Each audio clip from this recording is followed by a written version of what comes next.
Hey, hey, yo.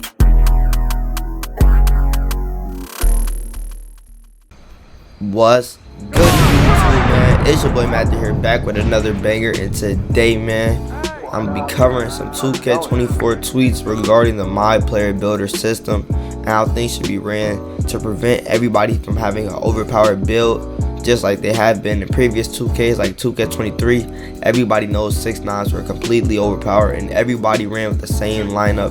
And so, we're gonna be sharing some thoughts and tweets on what we could possibly do to fix that in 2K24 and what they have been confirming that they're doing to fix that for 2K24, like I said before. But anyways, man, I'm not gonna talk in the intro for too much longer. I'm just gonna say subscribe to the channel if you're new, turn on post notifications that you get notified on every time I upload a video on the channel or go live. Like the video and comment down below what new videos you guys want to see me drop after this. And so I'm not gonna talk no more about the intro. Let's hop straight into the video. Alright, YouTube, man, first things first, we're going to be covering a tweet by Jawbridgeforth, and he says dribble animations will be broken down into categories: pro dribble moves, elite dribble moves, etc. Build 6ix9ine and taller won't be able to equip elite dribble moves. Not sure yet if there are caps for builds smaller than 6ix9ine. And he was replying to a tweet by Uncle Demi, who says, what's the tallest a build should be and still be able to get pro dribble moves animations? 6'9", 6'10", or 6'11", and he had people respond to the poll, and he also had to end up replying to that tweet saying pro dribble moves, not elite dribble moves. There's a difference.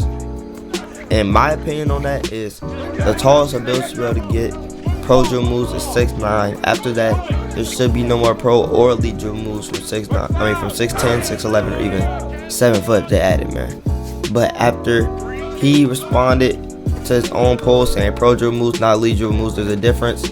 I believe that people shouldn't really be caring if they get elite dribble moves on their My Player at this point in time, especially if they're that tall, 6'9", 6'10", or 6'11", because some pro dribble moves are better than elite dribble moves, and like all around for even point guards that are 6'3", that I know that can still rock out with pro dribble moves at an 85 overall first day when they get the game, and they'll be rocking out in the park. And that's how you guys should know, because I know some of you guys played with experience with pro dribble moves and you guys are moving perfectly fine on that court without elite.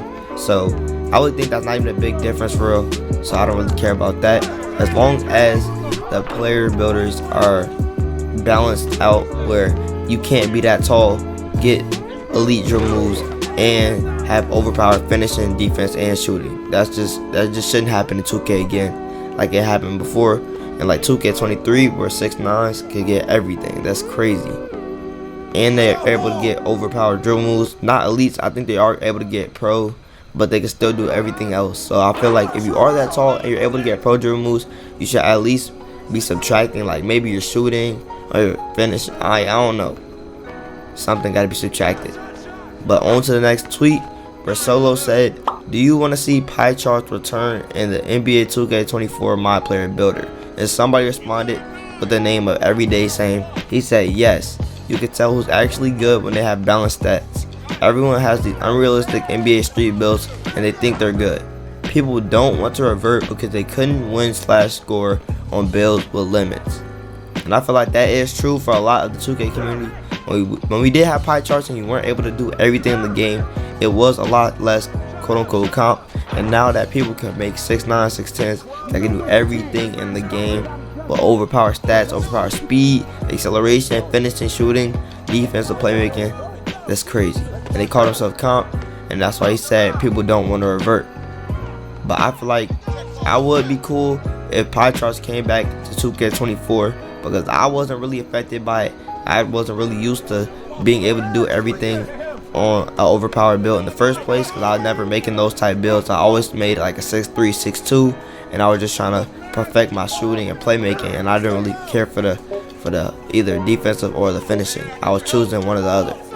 But now, like I said, some people could do all four: playmaking, shooting, defense, and finishing. They're not gonna revert back to the old system. But I personally prefer us to make our own builds without like limits. I say well, maybe with limits, 2K has to limit it for us. I feel like we shouldn't be limited by the pie charts. 2K should just make it where we can't have like 85 everything, like 85 shooting, 85 ball handle. We can't do that, but I do prefer to have the free builder. And yeah, that's all for that tweet, man. On to the next. Uncle Demi said, should specific attributes like an 88 driving layup for the long athlete animation also apply to moving shots? For example, should Trae Young moving shot need a high 3-point rating to access his animation, along with certain height requirements like we do now? And Power DF responded saying, yeah, good animation should need good attributes to help balance the builder. And I feel like that is true. If you want to have overpowered animations, you need to master requirements for that animation, just like we have been doing in previous 2Ks. I feel like they probably shouldn't go back to making it where you can have any animation without a height requirement and just have to get like a 75 shooting to get every fade in the game. I feel like you shouldn't really have that. Only thing I feel like they should take requirements off of is the jump shot requirements. We should not have to have a 88 3 ball and be 6'3" and lower to get a certain person's shooting animation. Like, it just doesn't make sense. Or not jump shot, like for the custom jump shot animation. I'm saying that maybe you can't have Stephen Curry free throw with a 63 point or 60 mid range and a 60 free throw. Maybe that should be a good requirement. Like, you can't get that. But if I'm trying to make a custom jump shot, I should not have to be 6'11" and with a 75 3 ball to get blah blah blah. Like, it doesn't make sense. But on to the next screenshot. Uncle Demi, this is another screenshot or tweet from him, and he said, serious question, should you be able to hit fades from the 3 at a high rate without take or with take? Explain your answer also. And yeah, man said, if 2K24 has good stop and shoot mechanism, fading would disappear. Plus, the shot contest system for standstill shots should be fixed, and bringing quick stops / peaks back will fix everything. Basically saying you shouldn't have to fade in general. Like, fading should be dumbed down. In 2K24, if 2K would just simply fix how we can just shoot the ball after we're done dribbling and not have to fade.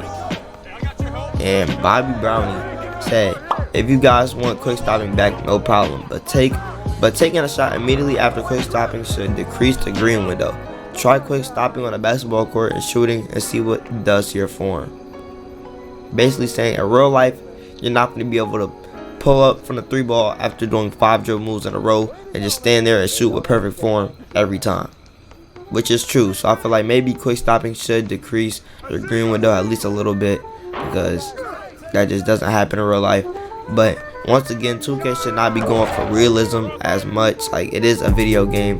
You should not be sitting there trying to make it as realistic as possible. I don't believe in that. But on to the last and final tweet. Yadman said, well, Yadman's replying to somebody named Clippy or Clipstick YouTube, and he said 10 plus badges in each category is crazy, referring to the legend rewards in previous 2Ks. And he said every badge category Hall of Fame is crazy. I say 10 plus overall badges is cool, and maybe 1 extra Hall of Fame badge, a Hall of Fame core badge. Everything else is cool.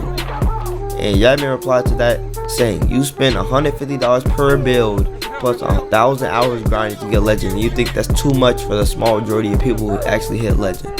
Saying, if you grind that much and spend that much money to get legend in this game, you should be rewarded. But maybe what people perceive as overpowered rewards and unrealistic rewards, but that's cool because you spend 1,000 hours to get legend.